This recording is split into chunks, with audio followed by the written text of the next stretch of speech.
Good afternoon. Appreciate everybody coming out today.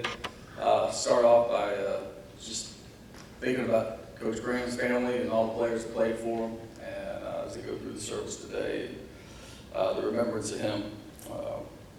Talking about the game Saturday, we've got to give all the credit in the world to Coach Fritz and his team, his staff for playing cleaner and better football than we did. I have so much respect for Coach and the way he gets his team ready to play. What I thought we would be able to do, we weren't able to do. I thought we could make it a four-quarter battle, and we didn't play well enough offensively. We couldn't get first downs. Defensively, we weren't consistent enough. You know, we had some misfits and some miscommunications that led to big plays, and unfortunately, that's whether it's communication, which is free, or whether it's fitting your gap, your responsibility, doing your 111, that's critical. And good defense is not played by having 18 plays where they average 1 yard a carry, like we did on the other 18 in the first half. It's about it's the cumulative sum, and we've got to become more consistent. And then on special teams, we had 2 disastrous plays that, you know, when you put those 2 things together, when you muff a punt and the other team recovers, and when you have a punt return for a touchdown, I think your odds of winning are 10%, and that's if offense and defense play to our standards. So we didn't give ourselves a chance. I still believe the Rice Owls are the only team that can beat the Rice Owls, and we've got to stop doing it. We've got to play our kind of football. We've got to play the caliber of football that I know we're capable of. And it can't just be in Tuesday and Wednesday practices. It's got to be on Saturdays when the lights are on, and our kids understand that. Moving on to this Saturday, we know we're playing a very good Army team. They're the second longest winning streak and active winning streak in the nation right now. #1 rushing program in America, and their schemes on all phases are tough to deal with. So they do a heck of a job as coaches, and as you could imagine, their kids play extremely hard. Coach Bloomgren is another coach that I hold tremendous respect for, and I understand what this challenge looks like. I know how tough it is to go to West Point and get a W. They protect their fort very well, but we're welcoming that challenge. We had a really good practice yesterday. Certainly not our first introduction defensively to the triple option stuff. We've worked it in spring ball, we've worked it in training camp, but it was good to get back in there and really have our focus back on it. First conference game, fired up for that opportunity too. You know, we understand that we're going to be prepared for a 4-quarter fight against these guys, and that's what it is. It's a headbanger's ball when you play these guys. Every play is going to be physical. It's going to be a 60-minute fight. But opening up conference plays like opening up a brand new season, we're excited for the opportunity to go up there. As I said, we want to earn the right to be 1-0 this week through our preparation and by how we play at noon Eastern on Saturday. With that, I'll open up for any questions. 7 points a game defensively. 7 points a game is the average that Army's allowing. What makes their defense so tenacious, Coach? You know, it's a combination. Yes, their defense is good. I think they do a great job in their odd package, but they play multiple fronts throughout. Like they're going to be in odd, under, and then again jump into even at times, and by game plan, like just surprise somebody with that. So I think the surprise factor is part of it. But I think when you talk about their defense, you have to talk about Coach Monk and his whole approach to shortening the game, to ball control, to understanding the value of every yard on the field. And you don't have to listen to Coach Monk and talk long to know how much he makes those guys value that. But you look at the last game we played, we had 12 possessions, and Houston had 13. I think the average possession when Army's running the triple, like they are now, back to running the triple, is 6.7 possessions a game.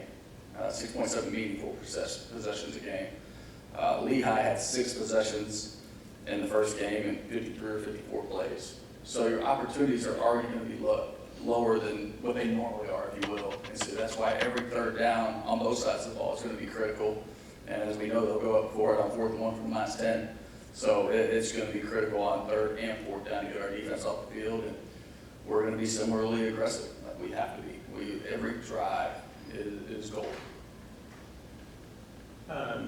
We talked about the offense, opening up your statements after getting a chance to look back at the film.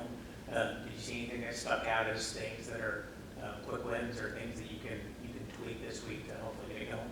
You know, Matt, I look at it and I think, like, gosh, we didn't do a good enough job in the run game to help the throw game. You know, like, that's something you wish you could lean on when the throw game's struggling. And there were errors everywhere that either people not winning as a receiver and getting open enough, or us not pulling the trigger and throwing it with anticipation and timing like we need to. And there was certainly a couple times where the protection broke down as well. That's football, right? It's never going to be a clean pocket every down. We understand that.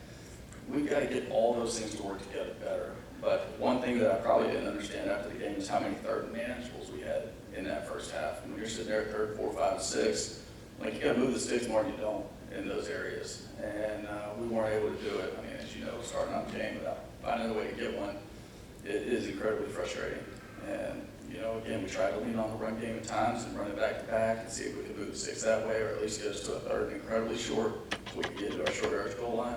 We weren't able to do that. So we didn't execute at a high level. That's very obvious. But in terms of fixes, we've got to make sure everybody understands, like, this is my job on display, and then this is my if-then function.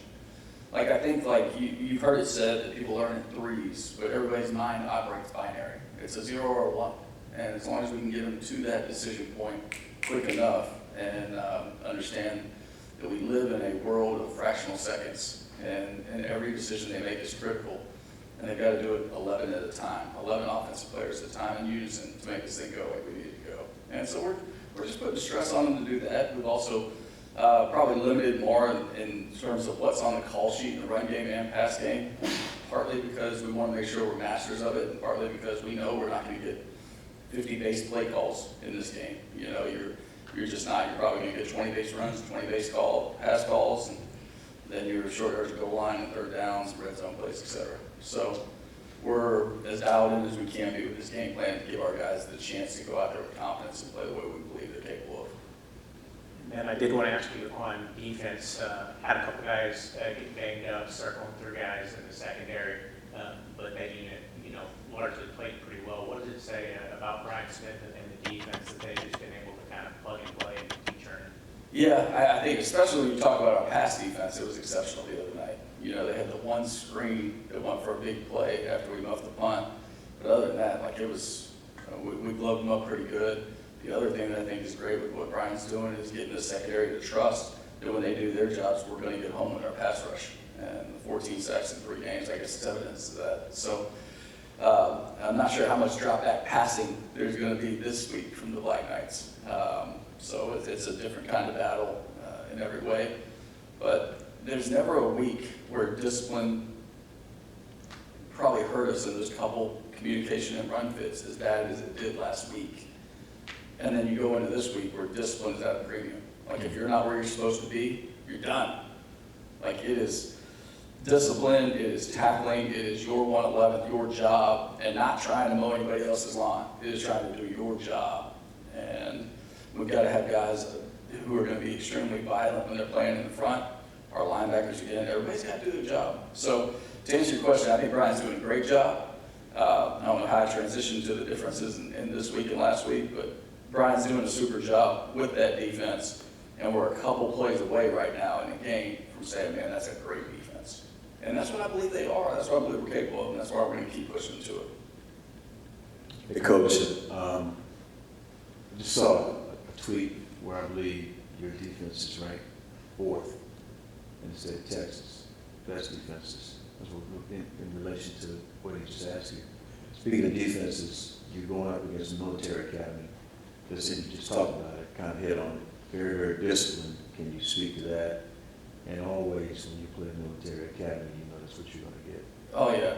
I mean, you know, Coach Monkey makes reference to it in all his press conferences. He talks about, like, these guys aren't going to worry about the things they can't control. He's not going to worry about not being tough enough. Like, somebody asked him a question about, like, playing in the heat last week at FAU, and he's like, man, look, they camp out in the summers, and it gets to 47 degrees, and they've got nothing but I think a sleeping bag, and then they go, and the temperature's going to get to 90 during the daytime, and they're going to be hiking with a 60-pound sack. So, like, hey, man, like, we know we're playing a different breed, if you will. We're playing people that not only love football, they love to fight. Like, they're signing up to protect their country. They're different people. They are servants that will do whatever it takes for their team. And so it's a physical battle, yeah. And again, I think when you choose that life, you probably have some natural discipline about you. But those guys play with great discipline and great physicality, play in and play out. Yeah, I bet there's not many teams where they grade their film and they're like, he's in the wrong spot. You know, they do a heck of a job being where they're supposed to be and playing this game extremely hard. I do want to go back to last week, was when you looked at the film versus watching what you saw, was there one particular thing that you can kind of look at, hit on, touch on, that you might be able to do better this week versus last week? I don't know that there's just one when you have that kind of offensive inefficiency. There's a lot of things that we've just got to button up and we got to come together. So I don't know if you can say that. I think defensively we can talk about the discipline and being consistent for however many plays that offense gets. And that's our big message. It's like we can all do more. The challenge to the defense is like, hey, we've got to take this thing away. Like we have 0 takeaways against FBS opponents this year. Like we wanted to average 2 takeaways a game regardless of the opponent. So we've got to do that. We've got to get back to creating those turnovers and creating those short fields for the offense. And you know what? This offense is going to come around. But in the meantime, anytime it struggles, you know, it's no different than when I say, like, on offense, if pass game's struggling, run game has to pick it up. And it has to be there for it so you can find a way to be efficient and still be a good football team. But as your offense is struggling in game, your defense just has to do more. Because we all have the same goal. We want to win. And it's not about anybody else saying, man, the offense this or special teams that. It's about what more can I do at my spot? What more can I do to help the Rice Owls at my spot? And we can all do more. And with these two gentlemen that are over here, both guys seem to have an uptick in their role and what they're doing on the team this year. What can you say about their growth individually? Yeah, first off, Blake is just playing outstanding football. And for us to do what we want to do this weekend, he's going to be an incredible part of that fight. But I'm just so proud of the player that Blake's turned into. I'm proud that he's got himself into better conditioning so he can play more than 6 snaps in a row and play some full games and just wreak havoc. When he creates a new line of scrimmage, when he takes up 2 blockers, and when he's still able to come off and make a play, he's just so much to deal with right now. He's playing really, really good football, and I'm glad he's on our side. I told him that joking around last week. I was like, boy, I'm glad you're a Rice Owl, and I am. With Christian Francisco, you know, you talk about the uptick in his role. This is a guy that was graduating from Rice Mechanical Engineering in 3 years with a 3.96 GPA or something. Like, he made Rice Engineering look so easy in 3 years.